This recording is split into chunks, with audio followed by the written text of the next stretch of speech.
नमस्कार, आप देख रहे हैं न्यूज 21। आपके साथ मैं हूं रितिका पांडे। देखिए, देश हो या प्रदेश, महिलाओं के साथ दरिंदगी की वारदातें शर्मनाक से शर्मनाक स्तर तक पहुंचती जा रही है। देखिए, लगातार हो रही बलात्कार की घटनाओं से प्रदेश में आखिर महिलाएं कहां सुरक्षित रह सकती हैं, ये बड़ा सवालिया निशान है। अगर हम बात करें आईसीयू, जहां जिंदगी से बचाया जाता है, पर बता दें आपको, वहीं एक महिला के साथ दरिंदगी की घटना ने अलवर जिला प्रशासन की ही नहीं बल्कि पूरे प्रदेश की सत्ता को झकझोर कर रख दिया है। मामला है उद्योग नगर थाना क्षेत्र के ईएसआईसी मेडिकल कॉलेज का, जहां आईसीयू में भर्ती महिला के साथ नर्सिंग स्टाफ ने न सिर्फ दुष्कर्म किया बल्कि उसे नशे का इंजेक्शन देकर घटना को अंजाम दे दिया। अब ये सवाल ये है कि क्या अस्पतालों में भी महिलाएं सुरक्षित हैं या नहीं रही हैं। देखिए हमारे संवाददाता हेमंत जैमन की खास रिपोर्ट में। मामला है अलवर के MIA इंडस्ट्रियल एरिया का, जहां स्थित ESIC मेडिकल कॉलेज का, जहां 4 जून को रात आईसीयू में भर्ती 32 वर्षीय महिला के साथ नर्सिंग स्टाफ ने दुष्कर्म किया। पीड़िता को पहले नशे का इंजेक्शन दिया गया और फिर बेड के चारों ओर पर्दे लगाकर इस हैवानियत को अंजाम दिया गया। होश में आने के बाद महिला ने परिजनों को घटना की जानकारी दी। वहीं परिजनों ने जब प्रशासन से शिकायत की तो मामला दबाने की कोशिश की गई, लेकिन पीड़िता ने हिम्मत दिखाई और सीधे ADM सिटी से संपर्क किया। हमारे पास सूचना आई थी कि ADM सिटी साहब की कि वहाँ कुछ इस तरह की घटना घटी है। तो इस इत्तला पर मैं और SHO साहब जाब्ते के साथ ESI हॉस्पिटल पहुँचे, जहाँ पर ESI हॉस्पिटल के डीन साहब से मिले तो उन्होंने घटना के बारे में मना किया कि भाई मेरी संज्ञान में नहीं है ये घटना। उसके बाद ICU में जो इंचार्ज हैं उनके पास गए तो उनसे बातचीत की और उस महिला के बयान लिए। तो महिला ने अपने बयानों में कहा कि मेरे साथ नाइट ड्यूटी में जो नर्सिंग स्टाफ है उसने कोई गलत हरकत की है, दुष्कर्म जैसी हरकत की है। इस पर परिवादी उपस्थित थाने पर आया, जिस पर अभियोग दर्ज कर अनुसंधान जारी। कब से भर्ती हुई यहाँ पर और क्या ये क्या हुआ? 2 दिन से भर्ती थी, उसका ऑपरेशन हुआ। आरोपी कौन है? वहाँ कोई स्टाफ है? नर्सिंग स्टाफ है। अभी फरार है या पुलिस ने उसको अभी गिरफ्तार नहीं किया। अब पुलिस ने FIR दर्ज हो गई है, आगे क्या कार्रवाई होगी? FIR दर्ज करने के बाद में जो भी कानूनी प्रक्रिया होगी, क्या मेडिकल होता है और आगे क्या? मेडिकल कराया जाएगा, 164 के बयान कराए जाएंगे पीड़िता के, और सारी प्रक्रिया जो होगी कानूनी। इस दौरान अभी तक की जांच में क्या आया? जिस दौरान ये घटना हुई वहाँ पर, क्योंकि और भी मरीज भर्ती रहते हैं, तो क्या पता नहीं चला या किस तरह का उसने आरोपी ने घटना? अभी और मरीजों से पूछताछ नहीं हो पाई। अभी फिलहाल FIR दर्ज होने के बाद उनके बयान रिकॉर्ड किए जाए। पीड़िता के जो पिता और पति हैं, उनका कहना है कि आरोपी ने वहाँ पर्दा लगा दिया और इस तरह से कुछ नशे की ऐसा कुछ इंजेक्शन या कुछ दिया जिसके कारण वो कुछ समझ नहीं पाई। ऐसा भी कुछ आया है? हाँ, ऐसा है। बयान में पीड़िता ने जो अपने बयान दिए ना, उसमें ऐसा है। क्या कहा उसने? कि मुझे कुछ ऐसा नशे का इंजेक्शन दिया था जिससे मुझे होश तो था, परंतु मैं पूरी तरह होश में। वहाँ पर पर्दा भी लगा हुआ? पर्दा लगाया था, पर्दा लगा करके उसने कोई इंजेक्शन लगाया, ऐसा बयान में आया। जी देखिए जी, जो ESI हॉस्पिटल है MIA में अलवर में स्थित है, उसमें मैंने अपनी वाइफ को एडमिट कराया था। कोई लेडीज़ प्रॉब्लम थी, उसका ऑपरेशन होना था उसका, ठीक है। तो 4 तारीख को उसका ऑपरेशन हो गया था। उसके बाद उसको ICU वार्ड में शिफ्ट कर दिया गया था, ठीक है। उसके बाद फिर थोड़ी देर हम रुके, उसके बाद उन्होंने गार्ड ने हमको बाहर कर दिया। उसके बाद आधी रात को करीब 1:30 या 2 बजे के करीब गार्ड और जो ICU का सुपरिटेंडेंट था वो आए और मुझे जगा के ले गए। बोले कि तुम्हारी वाइफ चिल्ला रही है, तुम्हारा नाम बार-बार से ले रही है, चिल्ला रही है। तो मैं वहाँ गया और मैंने देखा कि वो बड़बड़ा रही थी, बोल रही थी, थोड़ी होता है ना, थोड़ी सी अनकॉन्शियस सी स्थिति में थी। और उसके बाद फिर मैंने उसको 15-20 मिनट में सुलाया। उसके बाद फिर मुझे बाहर भेज दिया गया।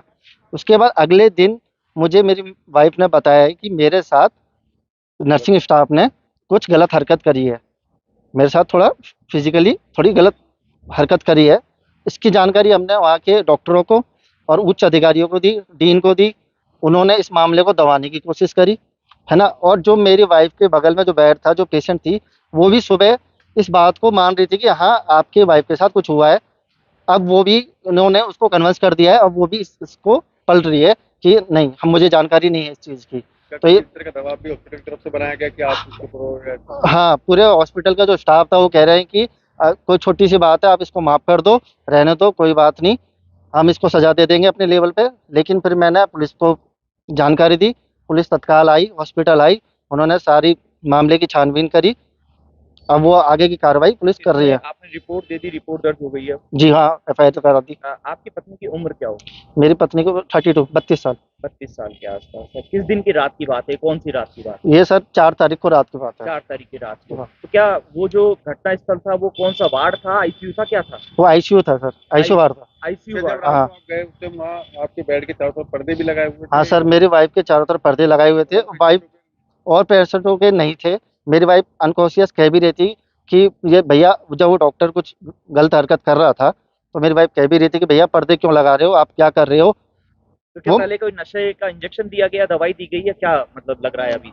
शायद हाँ, उसको कुछ ऐसे दवाई वगैरह दी गई थी जिससे वो अचेत सी हो गई थी। उसको ज्यादा होश नहीं था इस चीज का, लेकिन उसको आंखें खुली थी, वो बात भी कर रही थी। बात भी कर रही थी। हाँ, तो वहाँ करने वाले एक आदमी था गलत हरकत, या दो थे, कितने लोग थे? एक ही आदमी था। एक ही आदमी था। जो आरोपी है वो क्या फरार है अभी, या वहीं पर मौजूद है?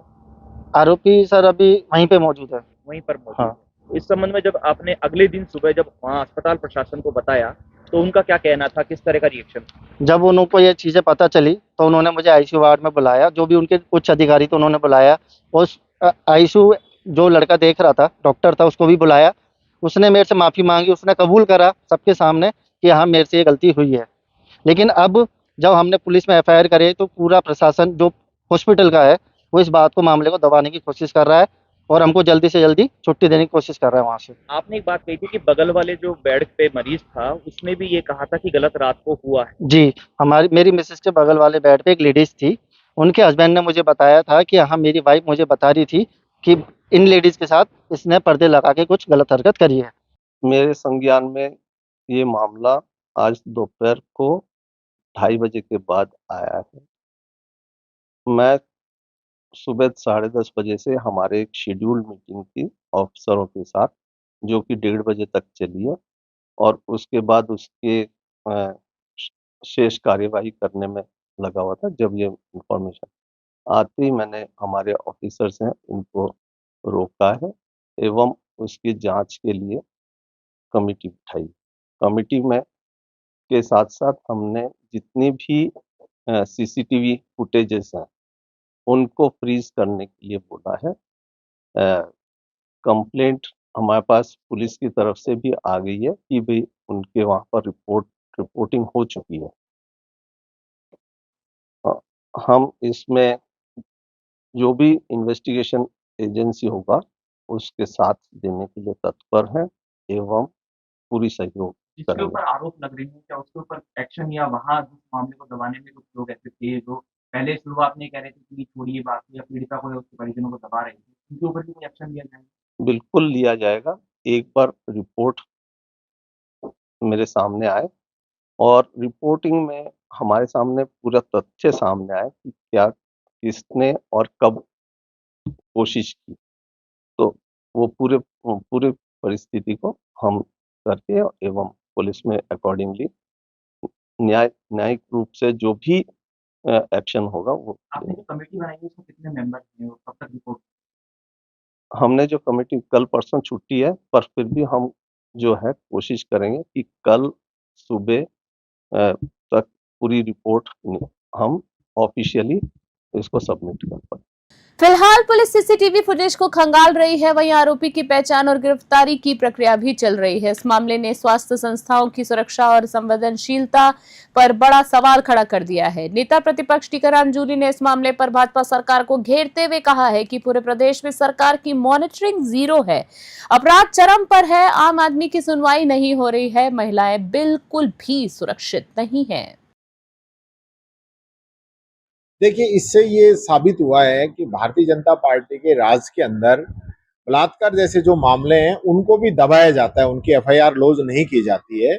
और कोई परिवादी अगर उच्च अधिकारियों के पास पहुंच गया, मीडिया के पास पहुंच गया, तो उसकी रिपोर्ट दर्ज होती है। तो ये चीज क्लियर होगी। एक हमारी सरकार थी जिसने ये निर्देश दिए थे कि महिलाओं की एफआईआर तुरंत दर्ज होगी और एसपी ऑफिस तक भी दर्ज होगी, उसको कोई डिनाई नहीं कर सकता, मना नहीं कर सकता।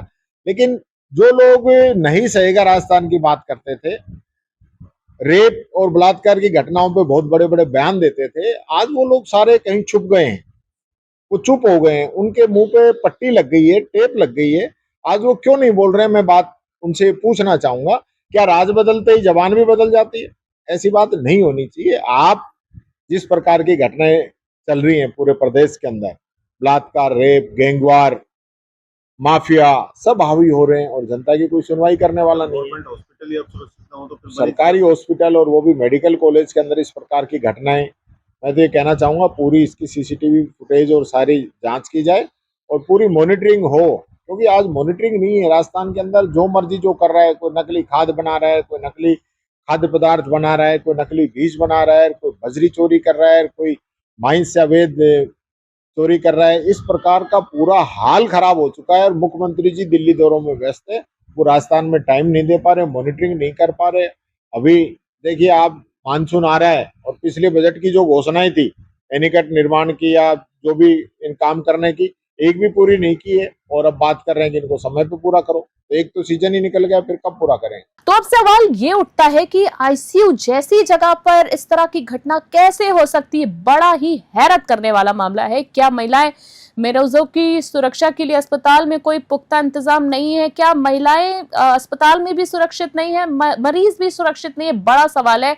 न्यूज़ 21 इस मामले पर नजर बनाए हुए है और दोषियों को सजा दिलाने के लिए हमारी मुहिम जारी रहेगी। नमस्कार।